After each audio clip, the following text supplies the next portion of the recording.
Bismillahirrahmanirrahim. Alhamdulillahirabbil alamin. Assalatu wassalam ala nabiyyina Muhammadin wa ala alihi wa sahbihi ajma'in. Amma ba'd.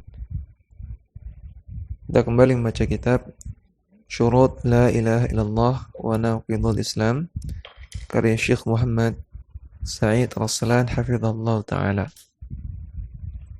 Beliau mengatakan wasyartur rabi'u al-inqiyadu al-munafi lit-tarki. Syarat yang keempat adalah al-inqiyad. Al-inqiyad artinya taat. Al-munafi lit-tarki yang merupakan kebalikan dari at-tarku, meninggalkan atau tidak taat. Atau at-tarku bisa juga dimaknai tidak mau mengerjakan. Ya, secara terlek artinya meninggalkan.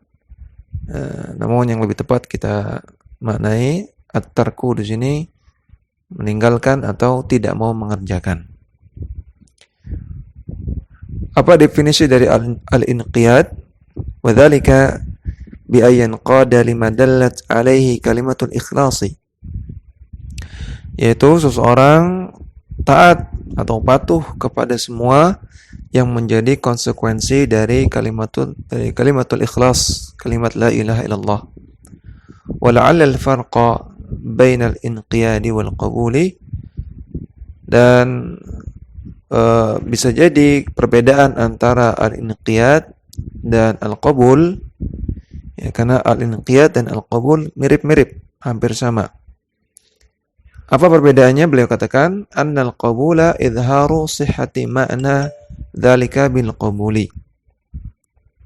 Bahwasanya qabul adalah menampakkan ketaatan tersebut dengan qaul, ya, menampakkan ketaatan, menampakkan penerimaan terhadap konsekuensi dari kalimat la ilaha illallah bil qauli, dengan perkataan. Bahwasanya saya menerima dalil, saya siap menerima Al-Quran, saya siap menerima hadis. Ini adalah firman Allah, ini adalah sabda Nabi, saya terima. Makin namanya qabul.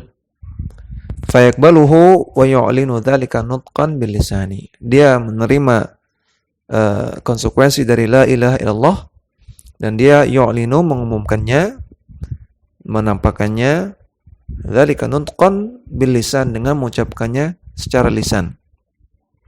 Wa amal inqiyadu, adapun al-inqiyad fahuwal ittiba'u bil af'ali. Al-inqiyad adalah al-ittiba', mengikuti tuntunan syariat, bil af'al, dengan perbuatan. Nah, jadi kalau kata beliau Syekh Muhammad Sa'id Raslan, perbedaan antara qabul dan al-inqiyad adalah pada amalannya. Kalau qabul berupa lisan, kalau al-inqiyad berupa perbuatan. Ya, kalau qabul yaitu dengan mengatakan bahwasanya saya menerima Al-Quran, saya menerima hadis, ya, ini perkataan Allah, ini perkataan Nabi, saya terima. Ini namanya qabul. Nah, adapun al-inqiyad itu menjalankannya. Ketika menerima Al-Quran, memerintahkan untuk sesuatu, maka dijalankan. Ketika menerima hadis dan hadis memerintahkan sesuatu, maka dijalankan. Atau Al-Quran melarang sesuatu, maka ditinggalkan. Demikian juga hadis melarang sesuatu, maka ditinggalkan. Wa ilzamu minhuma jami'an al-ittiba'. Dan dari keduanya, yaitu al-inqiyad dan al-qabul, semuanya berkonsekuensi adanya al-ittiba'. Ya, dua-duanya konsekuensi dari dua ini, qabul dan inqiyad, adalah ittiba', ngikuti syariat. Ya, ittiba' di sini artinya mengikuti syariat, mengikuti Al-Quran dan mengikuti As-Sunnah. Fal inqiyadu huwal istislamu wal id'anu. Maka al-inqiyad artinya adalah al-istislam, pasrah, menerima, wal id'an, dan taat. Wa adamu ta'aqqubi li syai'in min ahkamillahi, dan tidak ta'aqqub, tidak protes sama sekali terhadap hukum-hukum Allah. Qala ta'ala, Allah Ta'ala firman, wa anibu ila rabbikum wa aslimu lahu. Dan kembalilah kepada Rabb kalian dan pasrahlah kepada Rabb kalian. Surat Az-Zumar ayat 54. Maka Allah katakan di sini wa aslimu lahu. Pasrahlah dalam menerima hukum-hukum dari Allah Subhanahu wa taala. Wa min al-inqiyadi aidan lima jaa bihi an-nabiy sallallahu alaihi wasallam. Dan juga termasuk inqiyad, termasuk taat adalah taat kepada apa-apa yang dibawa oleh Nabi sallallahu alaihi wasallam. Ar-ridha bihi wal amalu bihi. Ridha terhadap apa yang dibawa oleh Nabi dan mengamalkan apa yang dibawa oleh Nabi. Duna ta'aqqubin au ziyadatin au nuqsanin. Tanpa protes sama sekali, tanpa ziyadah, tanpa penambahan, dan tanpa nuqsan, tanpa pengurangan. Maka termasuk inqiyad adalah mengikuti Nabi sallallahu alaihi wasallam tanpa protes, tanpa ditambah-tambah, dan tanpa dikurangi. Qala ta'ala, Allah Ta'ala firman, "Fala wa rabbika la yu'minuna hatta yuhakkimuka fima shajara bainahum." Demi Allah, tidak beriman mereka sampai mereka mau berhukum kepada engkau wahai Muhammad fima shajara bainahum, dalam perkara-perkara yang mereka perselisihkan. Thumma la yajidu fi anfusihim haraja. Kemudian di dalam diri mereka tidak terdapat harajan, tidak terdapat rasa jengkel, rasa tidak suka, mimma qadaita, atas apa yang engkau putuskan. Wa yusallimu taslima, dan mereka mau menerima keputusanmu, mau menerima tuntunanmu dengan tasliman, dengan pasrah, dengan penerimaan sepenuh hati. Surat An-Nisa ayat 65. Ya, maka di sini Allah katakan tidak beriman seseorang sampai kita mau mengikuti tuntunan Nabi, sampai kita mau ikut apa kata Nabi dan tidak ada haraj dalam hati kita. Ya, kalau mau ikut tapi masih haraj, masih jengkel, protes, tidak suka dengan tuntunan Nabi, maka belum dikatakan beriman, belum inqiyad. Ya, maka wajib ikut kata Nabi, ikut tuntunan Nabi dengan pasrah, dengan sepenuh hati, dengan ridha. Fa idza alima ahadun ma'na la ilaha illallah faqad jaa bisyartil awwali. Maka kalau seseorang mengetahui makna dari la ilaha illallah, maka dia telah memenuhi syarat la ilaha illallah yang pertama. Wa idza ayqana biha faqad jaa bisyarti tsani. Dan kalau dia telah yakin terhadap konsekuensi dari la ilaha illallah, terhadap makna dan konsekuensi dari la ilaha illallah, maka dia memenuhi syarat yang kedua. Wa idza qabilaha faqad jaa bisyarti tsalits. Dan dia kalau menerima segala konsekuensi dari la ilaha illallah, maka dia telah memenuhi syarat yang ketiga. Walakinnahu idza lam yanqad wa lam yud'in laha wa lam yastaslim wa lam ya'mal bimuqtada ma 'alima fa inna dzalika la yanfa'uhu. Namun kalau dia tidak taat dan juga tidak yud'in, tidak patuh, wa lam yastaslim, dan tidak pasrah dalam menerima, wa lam ya'mal, dan tidak mengamalkan konsekuensi dari apa yang dia ketahui tadi berupa makna dan kandungan dari la ilaha illallah dan konsekuensi-konsekuensinya, dia tidak melakukan ini semua, fa inna dzalika la yanfa'uhu, maka ini tidak bermanfaat. Wa min adamil inqiyadi tarku tahakumi li syari'atillahi azza wa jalla. Dan di antara bentuk ketidakadaan inqiyad, tidak inqiyad, bentuk tidak inqiyad adalah tarku tahakum, tidak mau berhukum dengan syariat Allah azza wa jalla. Wastibdaluha bil qawaninil wad'iyyati, dan menggantinya dengan qawanin, dengan undang-undang wad'iyyah yang dibuat oleh manusia. Di antara bentuk tidak inqiyad adalah tidak mau berhukum dengan hukum Allah. Allah larang syirik, tidak mau tinggalkan syirik. Allah larang bid'ah, tidak mau tinggalkan bid'ah. Allah perintahkan ikut sunnah, tidak mau ikut sunnah. Allah perintahkan sholat berjamaah, tidak mau sholat berjamaah. Ini bentuk tidak mau berhukum dengan hukum Allah.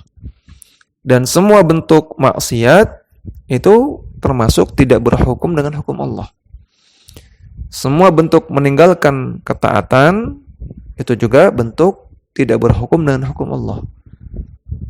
Semua bentuk meninggalkan sunnah Nabi itu juga merupakan tidak berhukum dengan hukum Allah. Ya, dan juga termasuk tidak berhukum dengan hukum Allah adalah berhukum dengan undang-undang buatan manusia.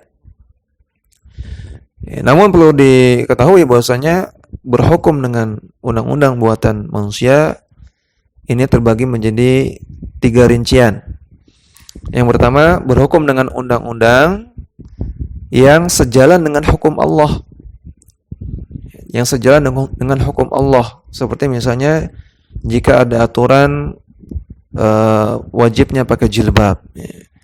Jika ada aturan berbuat baik sama tetangganya. Jika ada aturan untuk menutup aurat, maka ini sejalan dengan hukum Allah, maka ini boleh berhukum dengan undang-undang tersebut. Kemudian yang kedua, berhukum dengan undang-undang buatan manusia yang tidak ada perintahnya dalam agama dan juga tidak ada larangannya. Tidak ada perintahnya dan juga tidak ada larangannya dalam syariat, tidak bertentangan dengan syariat. Maka ini juga hukumnya boleh. Bahkan wajib jika pemerintah atau ulil amri memerintahkannya. Seperti misalnya taat pada undang-undang lalu lintas, berhenti di lampu merah, berjalan di lampu hijau, tidak boleh parkir di tempat yang ada rambu, dilarang parkir. Maka ini tidak ada larangan dalam syariat, tidak ada dan tidak bertentangan dengan aturan syariat. Dan ketika pemerintah memerintahkannya, maka termasuk dalam keumuman ayat ati'ullaha wa ati'ur rasula wa ulil amri minkum. Taatlah kepada Allah, taatlah kepada Rasulnya, dan taatlah kepada ulil amri kalian. Maka berhukum dengan hukum yang seperti ini boleh. Yang menjadi permasalahan adalah berhukum dengan hukum buatan manusia, undang-undang buatan manusia yang bertentangan dengan hukum Allah. Ya, yang berkebalikan, yang bersisihan dengan hukum Allah. Maka inilah yang bermasalah. Inilah yang disebut tidak inqiyad. Ya. Namun bukan berarti orang yang tidak berhukum dengan hukum Allah, kemudian dia berhukum dengan hukum buatan manusia yang bertentangan dengan hukum Allah, maka dia langsung kafir. Tidak. Ya, makanya Allah Ta'ala katakan, وَمَنْ لَمْ يَحْكُمْ بِمَا أَنْزَلَ اللَّهُ فَأُولَئِكَ هُمُ الْكَافِرُونَ. Allah juga katakan, وَمَنْ لَمْ يَحْكُمْ بِمَا أَنْزَلَ اللَّهُ فَأُولَئِكَ هُمُ الْفَاسِقُونَ. Allah juga katakan, وَمَنْ لَمْ يَحْكُمْ بِمَا أَنْزَلَ اللَّهُ فَأُولَئِكَ هُمُ الظَّالِمُونَ. Ada 3, ada yang kafirun, ada yang fasiqun, ada yang zalimun. Nah, maka kata Syekh Muhammad bin Shalih Al-Utsaimin rahimahullah ta'ala dirinci. Orang yang berhukum dengan undang-undang buatan manusia yang bertentangan dengan hukum Allah bukan karena meremehkan hukum Allah, ya, bukan karena melecehkan hukum Allah, dan bukan karena dia berkeyakinan hukum tersebut lebih baik daripada hukum Allah. Ya, maka orang ini adalah orang yang zalim. Ya, faulaika humudz zalimun, orang yang zalim. Ya, tetap dia berdosa, namun tidak kafir. Dia orang yang zalim. Dia masih berkeyakinan hukum Allah lebih benar. Namun dia tetap ngeyel berhukum dengan hukum selain Allah. Kemudian yang kedua, kalau seseorang berhukum dengan hukum selain Allah yang bertentangan dengan hukum Allah, bukan karena meremehkan hukum Allah, bukan karena melecehkan hukum Allah, dan bukan karena berkeyakinan bahwasanya hukum tersebut lebih baik daripada hukum Allah, namun dia lakukan itu karena mencari keuntungan duniawi, ya. Entah karena mencari uang, entah karena mencari kedudukan, mencari nama, mencari ketenaran, mencari ridha manusia atau yang lainnya, maka dia adalah orang yang fasik. Ya, faulaika humul fasiqun.